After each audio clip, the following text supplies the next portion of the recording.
Hello, I'm Aimee Allison. Welcome to this special program about the power of women of color within the Democratic Party to win elections. These women are the base of the party and the core of the progressive movement. They bring with them an entirely new form of politics centered on social justice. In the coming hour, we'll show you how women of color are rising as both leaders and candidates for office, and how their voting power will play a crucial role in November's midterm elections.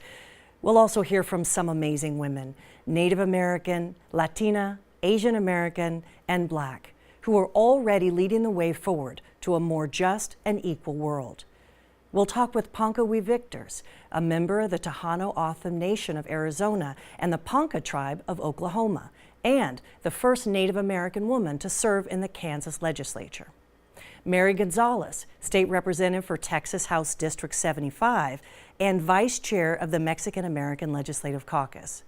Sayu Bhojwani, founder and president of New American Leaders. She previously served as New York City's first commissioner of immigrant affairs.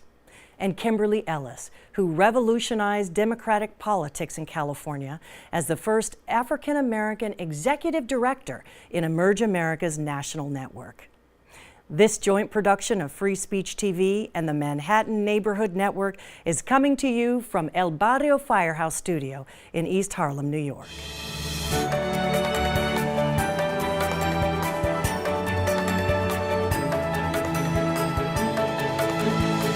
Before hearing from our guests, let's take a few minutes to bring you up to speed on the surge of empowerment that's begun sweeping the nation as hundreds of women of color run for office this year. Will Democratic Party power brokers learn to stop ignoring them and instead start listening and supporting them? Will funders and donors finally give them the backing they need to compete? And what might be the best path forward for progressives in the run-up to midterms? The biggest untold story of election 2018 is the role of women of color. Black, Latina, Pacific Islander, Middle Eastern, Asian American, Arab, and Native American women are now the strongest voices of resistance all over the country. They are at the core of the progressive movement, and their collective voting power is key to victory in November's crucial midterm elections. From Georgia to California and from Florida to Texas, women of color, now nearly 20% of the population, are emerging as leaders and candidates up and down the ballot. We bring with us a new form of politics, progressive and centered on social justice, leading to a new era. We are going to do what is right and what is good.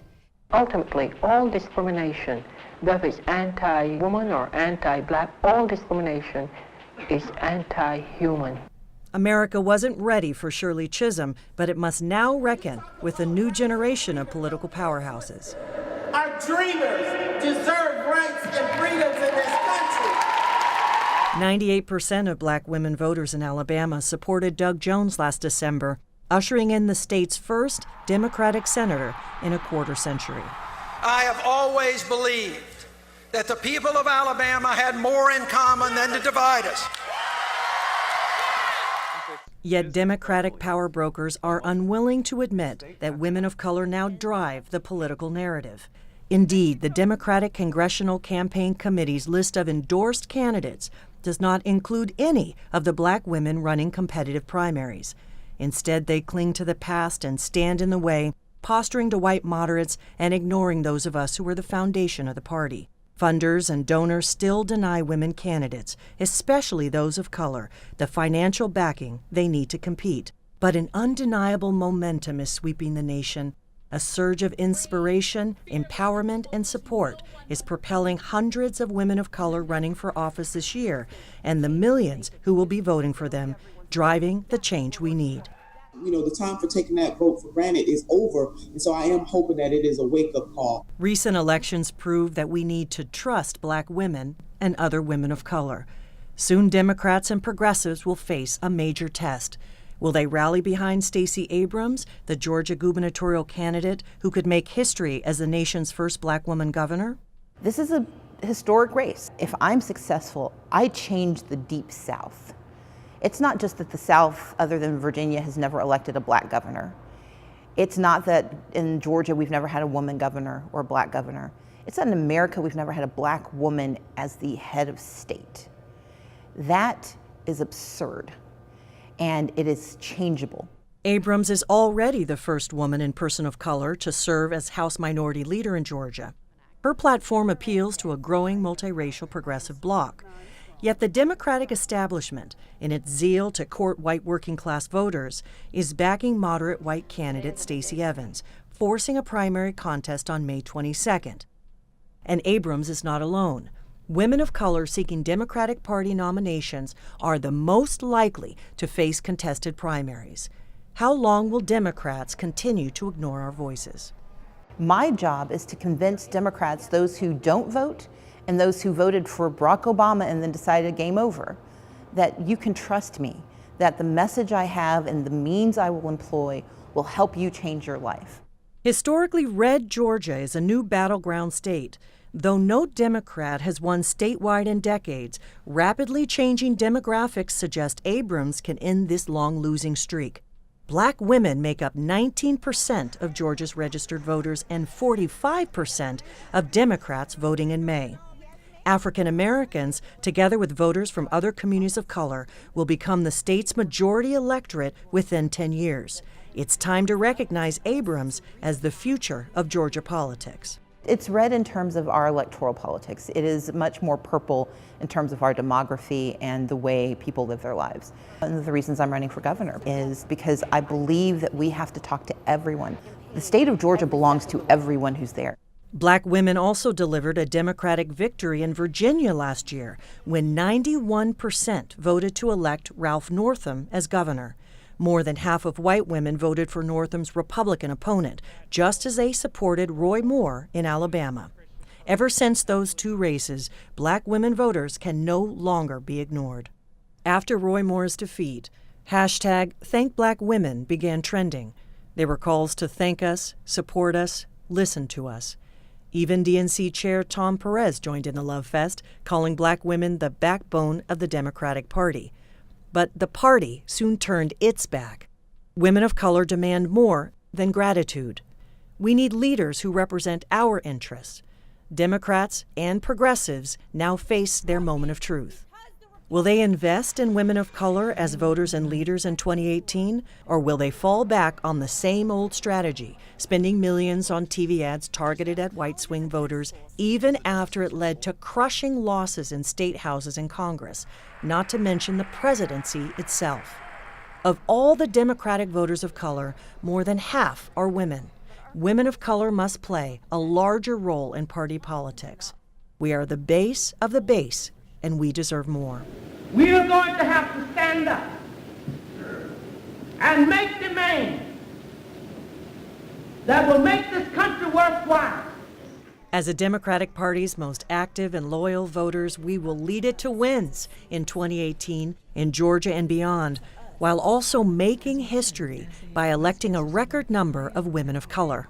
Texas primaries resulted in the election of the first two Latinas to Congress from the state, ousting white moderates in blue districts. And Texas is a state where 17% of the population are Latinas. It is a humbling thought that I can achieve something that Barbara Jordan and Shirley Chisholm and Shirley Franklin didn't achieve, that Carol Moseley Braun didn't achieve. But what it also means is that I'm telling a story about who we can be. I'm telling a story about who America should be. And we believe in the power of our people to rise up and run our nation, because together, if we work, if we speak, if we fight, if we believe, then we will have the power to change America. So let's get it done. Thank you so much. Welcome back. I'd like to begin by asking each of our guests to share some of the personal challenges they've faced in their political lives and how these might be emblematic of the larger issues facing all women of color. So let's start with you, Ponka-We Victors. The number of Native women running for office this year is historic, yet no Native woman has ever served in Congress. I know, can you believe that? And so I'm excited to say that 4 Indigenous women are running for Congress, and 3 are running for governor of their state. So, you know, I'm happy that they're stepping up to the plate and wanting to run for office, particularly Native women. I know we have some women of color already in Congress, but the Native American woman voice is missing at the table, and I think that's so important. Well, you started things off in Kansas as the first woman in the state legislature. You must have faced some challenges being the first. Well, I always say it took us over 100 years to get there, but we made it. And so now that we're at the table, you know, it's important to bring our issues and our concerns. Not only do I represent my diverse district back home in Wichita, but I also make sure that the 4 tribes of Kansas has a voice at the table as well. What was your experience getting into office, being in office? It was like drinking water from a fire hose, honestly. I didn't even know if I was going to make it my first week, let alone first day. I come from a ruby red state. And so it's different, you know, but you have to put that to the side, because then you have to think, if I'm not here at the table, then who else is? Who's representing me? And I got a first glimpse of that when I was an intern in DC, and I seen who was sitting at the table making those decisions for us. And that's when I really got interested in politics. Well, you bubbled up, at least in my awareness, because I've never even been to Kansas, and I can tell you, when I saw you give that speech on the floor, the House floor, around immigration a couple of years ago, it was really electric. Tell me about that. What led to that whole exchange? Well, I think it might have been in my second term. So, you know, as a Native American, we're taught to sit back and kind of watch the process. We're not ones to like dig right in. We kind of see who's with who and kind of watch the process. But yet, when we see something, we will speak up. A lot of times you have legislators who are constantly shooting, I always say, using their bullets up, you know, and a lot of people don't even pay attention, you know. But me, particularly, immigration's huge in my district because I represent a lot of Latinos, a lot of undocumented students, and the Dreamers are in my district as well. And so I feel like it's up to me to protect them, no matter what, no matter where they come from or who they are or what color skin, you know. And so when that issue came up about immigration, I just had enough. And I had seen the faces in the crowd of Dreamers who had come there to talk down this bad anti-immigration legislation to repeal the DREAM Act in Kansas. And the faces were just, you know, they were sad, they were sickening, they were disgusted of being called illegal aliens over and over and over. We're not, nobody should be called an illegal alien. We're all, you know, we're all people of this universe. And so when I heard that and in degrading them, I had to say something. And I didn't know it would make, you know, national news, but I was doing that for them because somebody needed to stick up for them. And I just felt, you know, I'm just going to go ahead and say that because our Secretary of State kept saying, in my role as a citizen, so that's why I said, in my role as a Native American woman. You know, who's the illegal immigrant here? And when you want to talk about immigration. Well, he wasn't happy to hear that. He wasn't, but you know, hey, he was quiet after that, so it worked. So. Hey, all right, but in 2018, this dude, same guy, yes, is running for higher office. Yes, he is, and it's scary because a lot of his policies are geared not only toward, you know, the undocumented community in Kansas, but people of color in general, whether it's voting rights or whether it's immigration, you know, whether it's medical issues or Medicaid expansion, things that we could benefit in our state, you know, he is totally against. And so I'm doing what I can to try to gear up and I don't want people to forget about, we got primaries too. You know, those are just as important as the general election. Yeah. Well, you know, Mary Gonzalez, you know about being first out in East Texas. First woman And first woman from my district, first LGBT woman in Texas, youngest Democrat on the House floor. I mean, we broke a lot of ceilings with that one. How did you do it? It's a freak accident. Okay. A little bit. No, you know, if you would have told me 6 years ago I was going to be a state rep, I would have never believed you. I was a professor, I was teaching, and in fact, when Annie's List came and asked me to run for office, I told them no. And it was my students who said, you know, Mary, you're being a hypocrite. You tell us every day to go out and change the world, to be at the forefront, to take risks, to be brave, and here they're asking you to do the same thing and you're not doing it. And I'm like, I'm such a great professor. And then I realized I wanted to practice what I preached. So I quit my job and I decided to jump in, and I was running 27 at the time against 4 guys, all elected officials, all part of the infrastructure, and nobody knew who I was. Really, no one knew who I was, and we just kept on talking to voters and talking about issues, and we won. And we broke all those glass ceilings, and people told me, like, there's no way a queer, feminist, woman of color, progressive gets elected in rural West Texas. And we did that, so we're very proud. Yes, but what don't people know about where you live? There's something that you were able to tap into.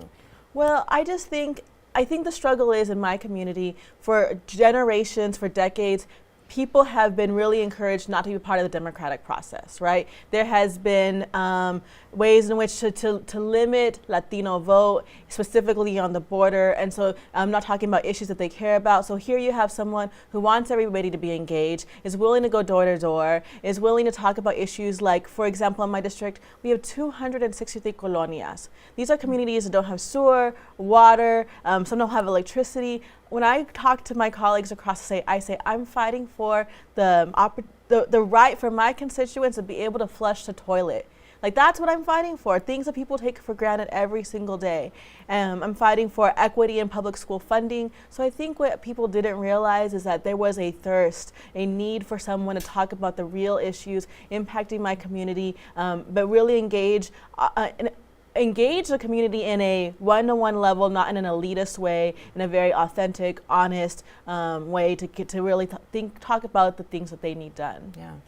Well, I'm going to just turn over and really start talking about the statewide, because last year, Kimberly, Ellis, you ran for chair of the party in California, the Democratic Party in California, and you took on establishment Democrats. What happened? Yeah. Well, not only did we take on establishment Democrats, we took on the establishment itself. And what happened was, I think, what happens to a lot of women of color when they choose to stand up and speak out and speak truth to power. And that is, we got the wrath of the institution, of the machine. Ours was a campaign that really ran on the premise of redefining what it meant to be a Democrat. There are many of us in the party who believe that in many ways the party as an institution, and many of our leaders at the highest levels have forgotten what it means to be a Democrat, that we are no longer the party of the people. And so ours was a campaign to give the party back to the people, to get back to being that party of the poor, of the working class, the party that fights for the voiceless. And what I experienced, again, I think is what a lot of women of color experience on the campaign trail. I experienced in-your-face racism, sexism, threats, bullying within our beloved Democratic Party. And really, I think a sentiment of, who gave you permission to do this? No one asked you. In many ways, they say this is our party, but it really isn't. And so I think for me, really what it showed was that power concedes nothing. It never has, and it never will. Well, you came close. Yes. You came close. Truth be told, yeah. So, but for an antiquated superdelegate system, if you will, we won the popular vote of the elected delegation. But the institution flooded the system, if you will, with superdelegate votes and crushed the will of the people in favor of continuing and maintaining the status quo. And this, talk to me about what that means to be a Black woman running to lead the party in the bluest state when black women are the core of the Democratic Party. Yeah. 25% of all members of the Democratic Party are black, and more than half of them are women. Yeah. Yeah. What does that say to you? Well, what it says to me is that there's a lot of doublespeak within the Democratic Party. What it says to me is that the Democratic Party talks a good game, that they want our loyalty, our commitment, but they're not willing to invest in us, either as a community or as candidates. And what it says to me is that we as women of color, and particularly black women who are the backbone of the Democratic Party, need to stop investing in interests that don't serve our interests. And so, you know, at the end of the day, really what it all came down to was what I think all politics comes down to, and that is money and power. It really was about who gets to sit at the head of that table and make decisions that impact people's economic, social, political well-being or not well-being. It's about who gets to decide who can pollute and who gets polluted. Well, we're going to be talking a lot more about that, but is some of what Kimberly's saying, Sayu Bhojwani, in your role as the founder of the New American Leaders training program, you work with a lot of Asian Pacific Islander and Latino candidates. Does this sound familiar in terms of the people that you've worked with? Oh, everything that everyone has said. I've just been shaking my head and thinking about how these stories, you know, you wish they were the exception, but you hear them over and over and over. And I think what we hear and what Kimberly is talking about is that there's a system that has worked for a certain group of people. And so when we're talking about critiquing a system, the people who have already benefited from that system aren't seeing the same problems that we're seeing. We see the problems because the system never really worked for us. And so this broken machine of the Democratic Party, the broken system of our democracy, that was frankly never meant to work for us. I mean, remember, we couldn't vote until well after white landowning men could vote. And so the fact that we're far behind is no coincidence, right, as women of color. It was always meant to be this way. And it's taken a long time, like you said, 100 years to get you in office, someone like you, Ponka-We, in office. So it's going to take a long time of breaking down a system that was never meant to work for us. So I think money and power and who decides who's going to have that money and power. And, you know, Mary and I were talking informally earlier that often when we think about money and power, and particularly about money, we think about how much it costs to run a campaign. But many of us are even shut out from the decision to run for office because we don't have the kind of independent wealth that makes it possible for Mary to be able to serve only 140 days every 2 years in the Texas state legislature. A lot of people don't realize that our legislators are people who are able to just work part-time and then go up to their state capitals. It's one of the reasons why so many women often don't run for state legislatures. Right, so I'm thinking about all of these women who are running, historic numbers of women of color from all of our communities. What are they facing and what have they faced? So let me just hear, what are the kind of things they're dealing with right now?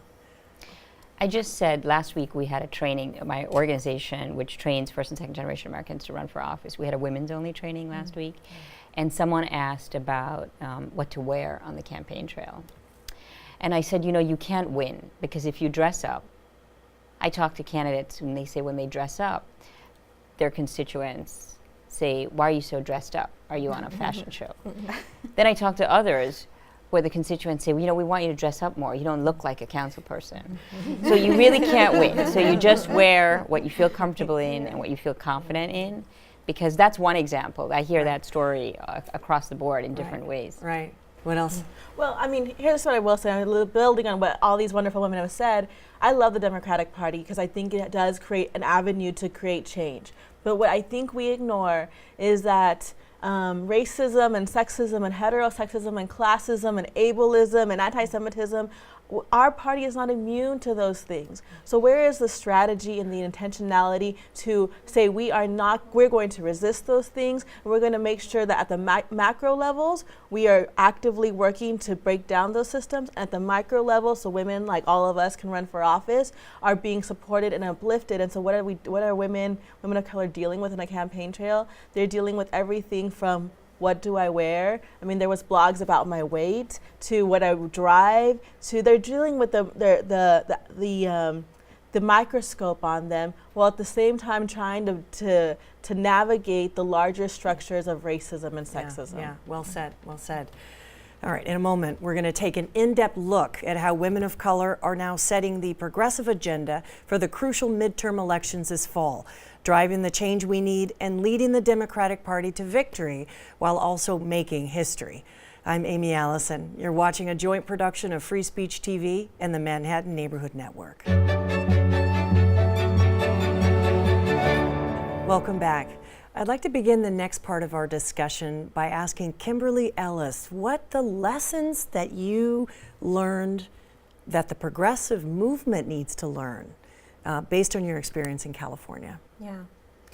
Well, what I learned is that people are hungry for and thirsty for change, real change. I believe that the Democratic Party, and in particular the progressive movement, led by women of color, is the best thing the Democratic Party has going for it right now. I believe that there is one lie that holds the entire system of oppression together. And that lie is that the system cannot be beat. And I think that what our campaign demonstrated was that not only can the system be beat, but the system is so old and so antiquated and so out of touch with reality that the truth of the matter is, in many instances, they have to resort to cheating in order to actually beat progressive female candidates. And so I think one of the biggest takeaways is that people are done and fed up with mediocrity. Like people always talked about the difference, you look at the 2016 election as though the Democratic Party is at war with itself between the Clinton supporters and the Bernie Sanders. Is it more complicated than that? Absolutely. Yes and no. Yes and no. Yeah. It's definitely more complicated than that. But I think the point that Kimberly is making in some ways is a very simple one, and Mary sort of hinted at that. The thing that gets lost in the machinations and the polling and the consulting is the fact that the voters really care about what you're talking to them about.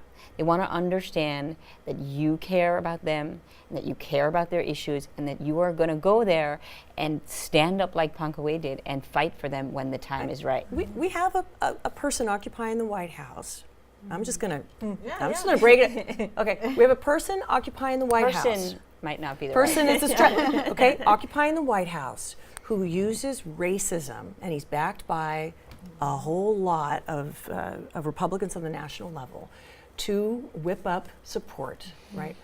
So in the Democratic Party, if I do not hear people ready, willing, and able to combat, I'm looking specifically at you, Mary, are they willing to fight for racial justice? Do they even know how? If they're a Democrat and they call themselves progressive and they don't do it, well, that's a struggle. We just assume that because you're a Democrat, you know how to do this, and I don't think a lot of folks do, right? And I'm from Texas, right? So I come from a state that has a lot of Democrats, but maybe older Southern Democrats, and I'm still wanting people to just really speak out to some of the things happening, not only at a federal level, but at state levels, local levels, because those things are trickling down to some of our communities. I think what's really important, kind of what I've been hearing also, is one of the struggles for women of color is this traditional leadership model that exists within the Democratic Party. So when I got elected, it was like, don't speak up, just wait your turn, don't speak so loudly, stop talking about those issues, don't use those words from the LGBT movement.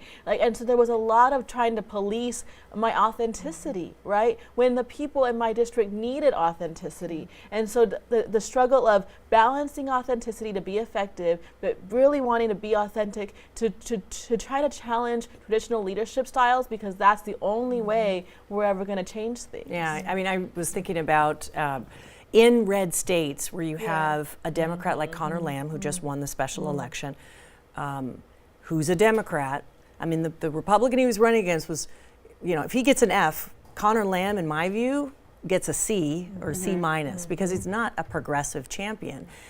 And so, what do we do in situations like that? You're coming from a state where are you saying it's a red state? Yeah, I live it every day.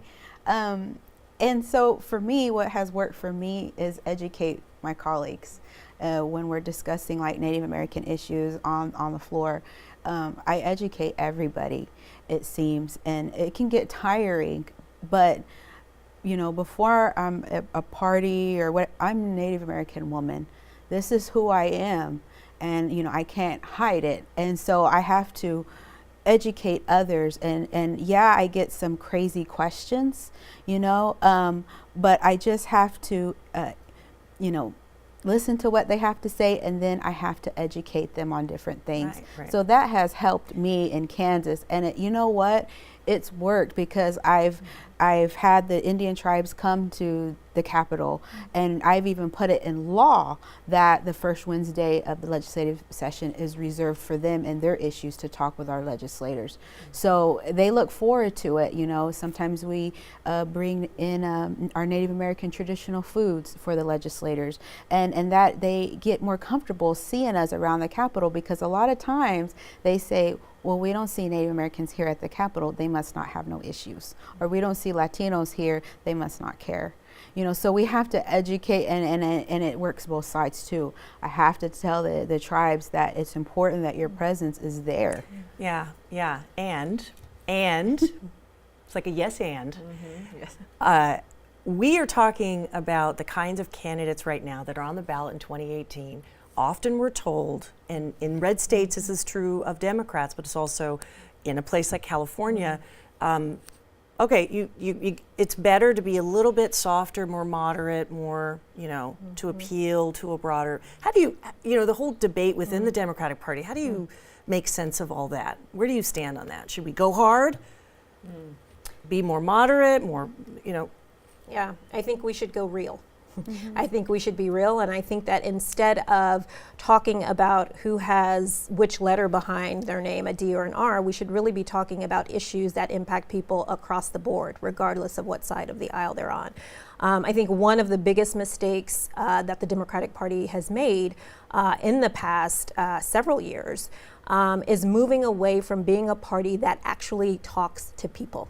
One of the things that we talked about in my campaign for chair was changing the way we spent the money that flowed through the party. So instead of spending millions and millions of dollars on TV and mail, instead investing that money in people in the form of field organizers who would organize all over the state of California, not just in our blue strongholds, but specifically in our purple areas, our red areas, and our areas that are not blue, Democratic strongholds.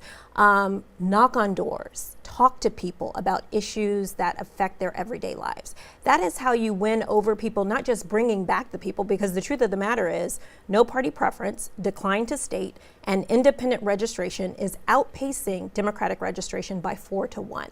So in an effort to not just bring those people back, but move beyond party ID, that's what we have to get back to.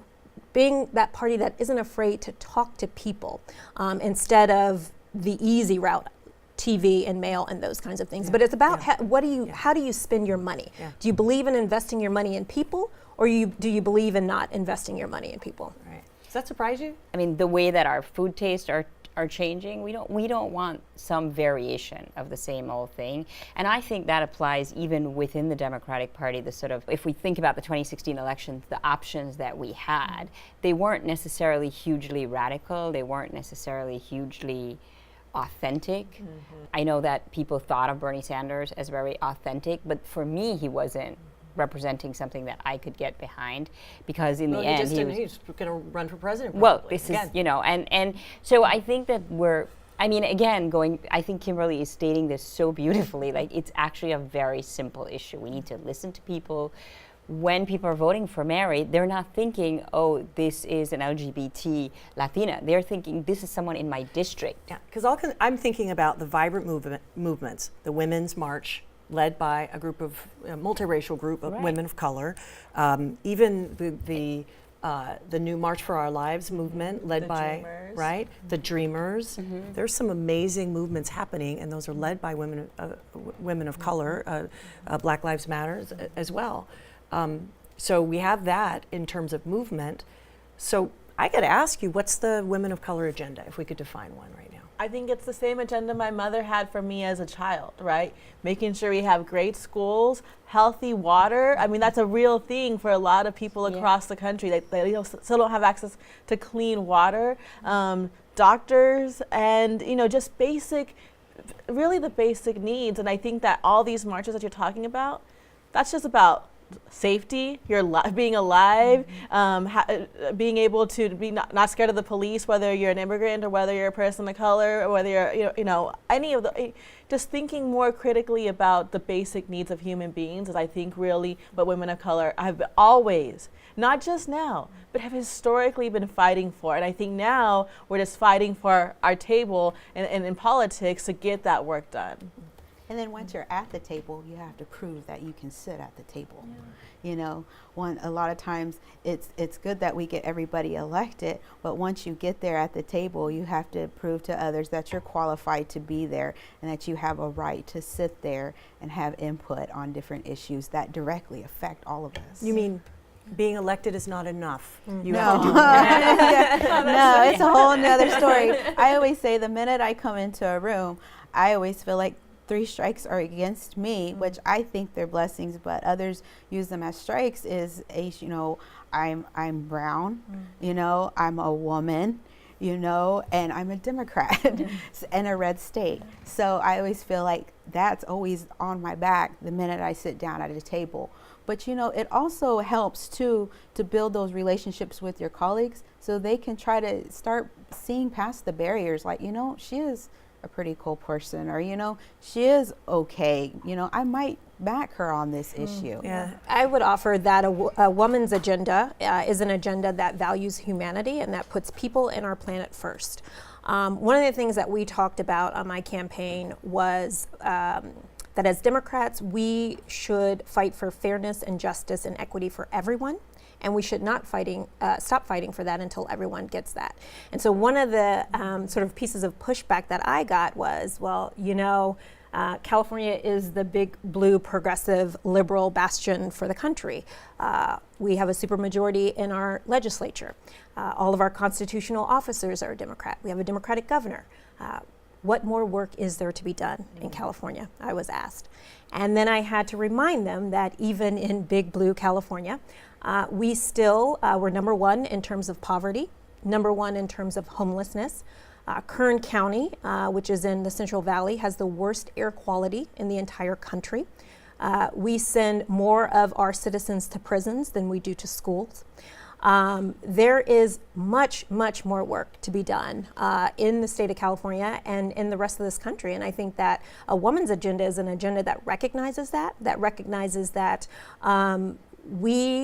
those of us who choose to be in public service are there to serve the least among us. And we will not stop until everyone has an opportunity to live to their fullest potential. Why are you not running for governor of California? I hear there's a race. Yeah, I hear there's a race. And it's true. Both of you have worked to prepare candidates, both Emerge California and New American Leaders. And how are you getting this new crop of women, not only to redefine or define the women's agenda, but to move forward, because there are so many that have stood up for office, but they're needing to be prepared for that. I mean, you mentioned Isela Blanc, who actually got elected in 2016, and Isela is a woman who was formerly undocumented and was elected in Arizona in the same year that the current person in the White House was elected. So I think that there is sometimes a narrative at the local and state level that can be very different from the national one,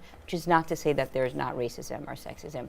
But I think one of the roles that we play as women of color and as candidates of color is to fight for justice instead of just charity. And I think that this is something that even progressives are really guilty of. They're guilty of deploying charity in response to people of color. to say, here, you can come and sit at the table if you're quiet, if you follow the rules. Is this? I take umbrage with the use of the term minority. Yeah, me too. In a political context, actually, it doesn't. In California and 6 other states, people of color are already the majority, and that's going to be our entire country in a couple of decades. So we or one day, was it? Yeah. Well, and language is powerful, right? So Absolutely. the symbolism when you say, oh, they're minorities, you automatically put communities and histories and cultures and people down, right? And so, yeah, I totally agree with you. Yeah, but when we say Latinos are 17% of the population in Texas, Latinas have enough voting power to actually choose a statewide representative, a senator or a governor. So if we keep on turnout. calling people our communities minority, then we internalize that, right? That's And right. and language is strategic. These words aren't by Absolutely. accident. There's an intentional reason these words exist. I couldn't agree more. And I was going to say one of my favorite trainers in the Emerge California program is a woman by the name of Jonah Olson, who says, be very careful with the labels that you allow people to put on you. And that as women of color, we are not minorities, but in fact, we should start calling ourselves what we truly are, and that is the global majority. As women of color, that is who we are. And start using that so that people can start internalizing that and the force behind that. Yeah, and how that manifests this year in the midterms. And I'll just ask anyone to jump in, but like women of color as a voting bloc. And we saw this in Alabama, where Black women with a high turnout were able to choose and make the decision for that special Senate race. 7% of the population has that power, and women of color are higher percentages in other states. So we're voters. Also, when you say women of color, there are forces that exist to keep apart the Latino community and the Asian American community and Native American community and Black community. So when you say women of color, you're automatically creating a coalition. You're resisting the forces that are trying to separate us. Is this a thing right now, women of color? Do people recognize this as a political bloc right now? I mean, I do. Okay. Do I think there needs to be more strategy to develop this coalition? Do I think that once we start to internalize that power, that the powers that be will feel threatened and therefore try to create a divisiveness culture that they have had for a long time? Sure. Yeah. But do I think there's potential in continuing to build on a women of color movement? Yes, definitely. Well, and I would also offer that the Democratic Party and other institutions of power that neglect to recognize the power of that bloc do so at their peril. Hear, hear. Hear, hear, right? Yeah, all right, we're gonna come back to it. I want to thank you all. We'll be back in a moment to look at some specific candidates and races that we should all keep an eye on in the coming months. I'm Aimee Allison, and you're watching a Free Speech TV MNN joint production. Stay with us. Welcome back. Let's begin with Mary Gonzalez. Texas recently elected the first 2 Latinas to Congress. And 17% of the population in your state, as we mentioned earlier, is Latina. So really my question is, are there similar races around the country that we should be looking at around Latinas as they emerge as powerhouses? I mean, definitely, but I will say these 2 races in Texas are historic. Texas, a huge Latino population, was part of Mexico, and we still had never elected a Latina to Congress. I mean, these 2 races, Senator Garcia and Judge Veronica Escobar going to Congress is life-changing. Obviously, there's other races of women of color. I love Stacey Abrams. She's a great friend of mine. You have all these types of women running for office, but I think it's really historic for Texas right now. Texas is an interesting one because the occupier of the White House won the state by 800,000 votes in a state that has 1.6 million eligible Latinos in general, and then women alone could actually close that gap. Well, I mean, and we have our first Latina LGBT woman running for governor, right? Like, if you would have told me 5 years ago, I mean, as a queer woman of color, I always tell people there's no way I could ever run for governor. And now you have someone who's just like me running for governor. It's life-changing, really. Yeah. What are the other races you're watching for the midterms? For the Native American women, we are watching Paulette Jordan, who is a friend of mine, but she's also running for governor in Idaho. And then we have Deb Haaland, who is running for Congress in New Mexico, which is a heavily heavily populated Native American state. And then in my own state of Kansas, we have Sharice Davids, who's running for Congress. So it's exciting to see all these women of color and who look like you, who come from, for me, from tribal nations, that are stepping up to the plate and running for office. So, and Paulette Jordan was recently endorsed by Cher. So, you know, it's just not us, but it's a wide variety. Yes. Of races too, so it's very exciting. That is. Yeah. That's it. How about you? Well, I'm watching the 2 races in Michigan. Rashida Tlaib, who's running for Congress in the seat vacated by John Conyers. It's going to be a competitive primary. And then Feroz Saad is also running in Michigan. So both of them theoretically could be first Muslim women in Congress. There's a lot of historic races. Nadia Hashimi is running in Maryland, could be the first Afghan American in Congress. There's a couple more. I mean, Pramila Jayapal made history when she became the first Indian American woman in Congress. But this year, Aruna Miller is also running. Dr. Hero won a race in Arizona. So there's going to be a lot more Indian American women in Congress, I think. So I'm excited about that. And then there's a great race in California. Mekan Tran is running in also a seat that's been vacated. Vacated by a big Trump light. Yes, Republican. Yes, we won't say names. And Mekan is amazing. She's a doctor. She came here as a Vietnamese refugee. She was a farm worker. She has an amazing story, and she's a first-time candidate. Aruna Miller, who's a delegate in Maryland, is not a first-time candidate, and Rashida Tlaib also not a first-time candidate. So it'll be really, what I'm really intrigued by is how many of the first-time candidates for Congress are actually going to win, because you know, conventional wisdom has it that you want to run for a local or state race first. And I think, unlike much political convention wisdom, I've been a staunch believer of that you want to have a base that you're building on when you run for Congress. But this year, even I'm like, yeah, man, let's go get it. Let's see what we can do. Anything can happen. What can we do? Well, even if a fraction of these women succeed, they're making history. Yeah, and you know, I just want to say one thing about this is that these women who are running are coming from all sorts of backgrounds. So Mekan is a doctor, Nadia Hashimi is a doctor, Dr. Hero in Arizona. And what happens when you come to policy making with this kind of intersectional approach, with being, you know, a medical professional, being a working class person, being an immigrant or refugee, and you bring all of that into the conversation about healthcare, into the conversation about immigration. You're not just bringing one aspect of identity, and I think often that gets lost in the conversation about women of color or immigrants, that we're bringing only that perspective and we're only going to serve those constituents. But Mekan in Congress is going to be thinking about her patients. Yeah, and before, I just wanted to ask, what are the races you're looking at? Yeah, well, I think for many of us, all eyes are on Georgia. In many respects, and I think that a win for Stacey Abrams is not just a win for Black women, it's not just a win for women of color, it's not just a win for Georgia, but it's a win for this country. And so that is definitely number one on my list of races I'm looking at.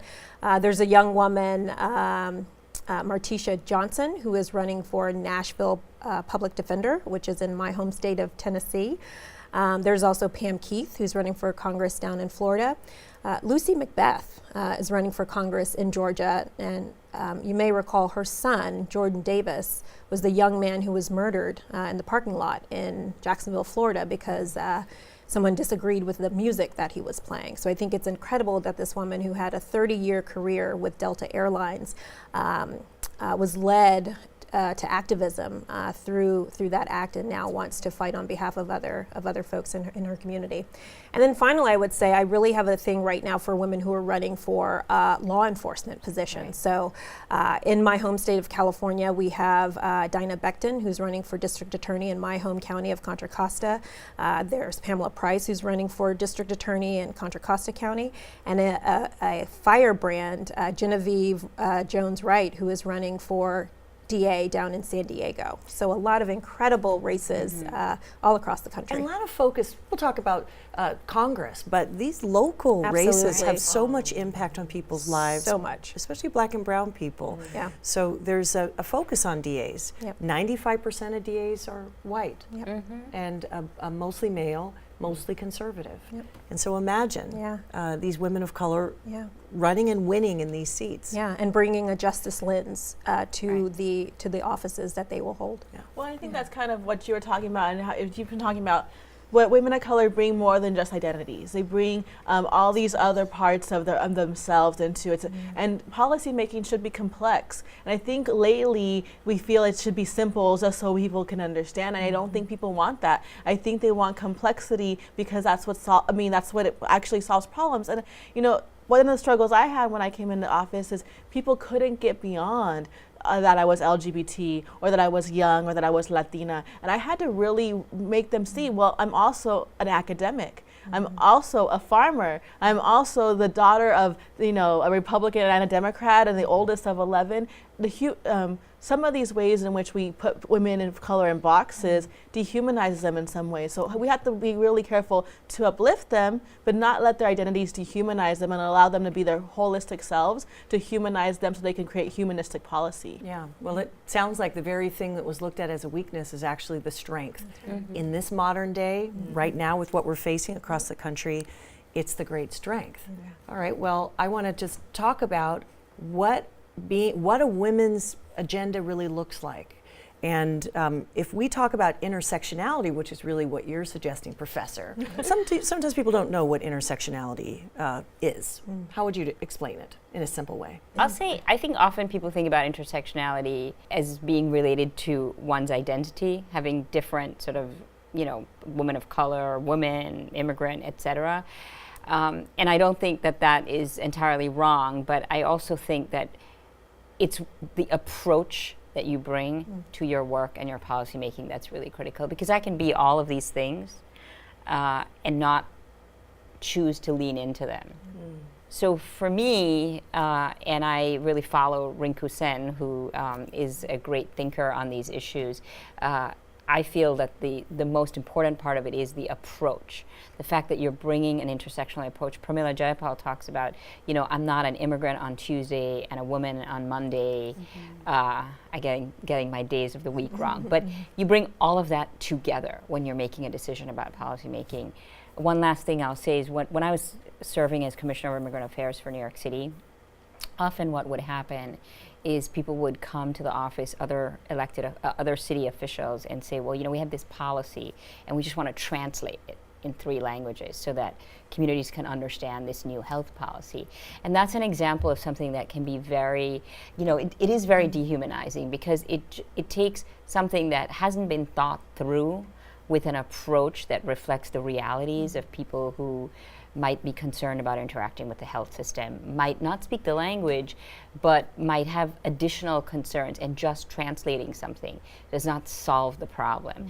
Really understanding where people are coming from and bringing all of those perspectives to the making of policy and then to the communication of that policy, to me, is one way of thinking about intersectionality. All the identities, all the identities. It's your identity. You can't fight it. It's who you are. Yes, except that we're hearing from Democrats that identity politics should be, left out of things. That's never going to happen. Not for me. When I represent, I represent everything. I represent everybody. I represent who I am as a person. A lot of times I might not vote Democrat the way Democrats want me to vote, because my Native American culture will come into play, or maybe, talking about religious values or religious freedom or whatever. My Native American values might come in, or my traditions, and I have an opportunity to talk about my ceremonies and what I do as a Native American woman. So, those kind of things come up at the Capitol. And once again, it's an opportunity to educate, and I always say it's good to have uncomfortable conversations. That's when you really get to the core and get to the root of what's really happening and how we can move forward. Yeah. Can I talk to you about women overall? When I was growing up, there was a women's agenda that was a lot about reproductive rights, and it was very centered on white women. White women as a group have, for the last 40 years, and particularly in the last couple of years, we've seen supported Trump and continue to support very regressive agendas. So How has the women's movement changed then? What is the modern women's movement?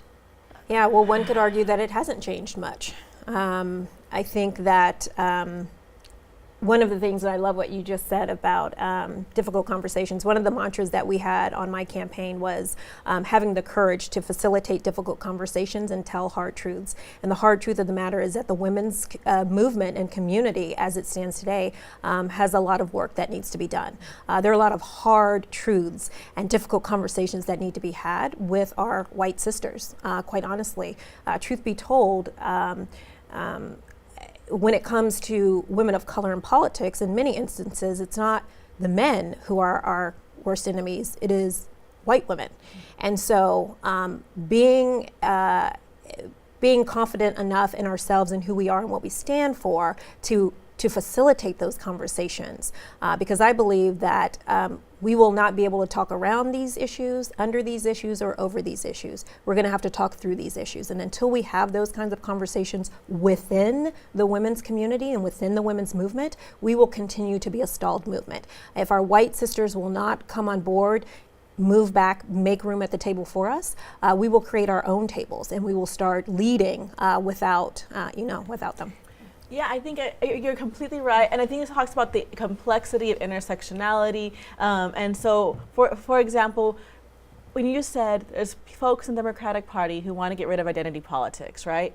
And I say, I don't want to get rid of it, but I want to make it complex, right? You shouldn't just get elected because you are a woman, right? Because there was terrible women. There are terrible women, right? And there are terrible men. But there was a race in Texas a couple years back, and they're like, well, she's a woman, we all need to support her. And I'm like, but she has openly said she's anti-LGBT adoption, right? And so I'm like, no, just because she's a woman, I don't need to go support her, because there's complexity to and that. It's about governance. Right. It's about the agenda. Yes. Is what you're really pointing to. And that's what I'm talking. So do I want to have, because there's this really great quote by the Victory Fund that says, if you're not at the table, then you're on the menu. Yeah. And I love that. But yes, we want diversity at the table, but it has to be more complex than just filling out the box. Like, we have a woman now. Oh, we have a person of color. And it speaks to the real issues that you were talking about, right? And so, because then if we say, then that challenges, again, white women to think more complexly about their role in the political sphere, because I've had to deal with it one-on-one. And we're almost out of time, and I am so loving this. And I want to just ask you in particular, but all of us, what's your best hope for the work, your own leadership, but also in this conversation for that next generation? Well, I think already that we are setting a standard for the next generation that it can be done. We're showing little girls out there who are watching TV and they see somebody that looks like them, vying for a place in Congress or at the table, and it gives them hope, because when I grew up, I didn't have that. So I had to create my own role model for myself and what I wanted to do.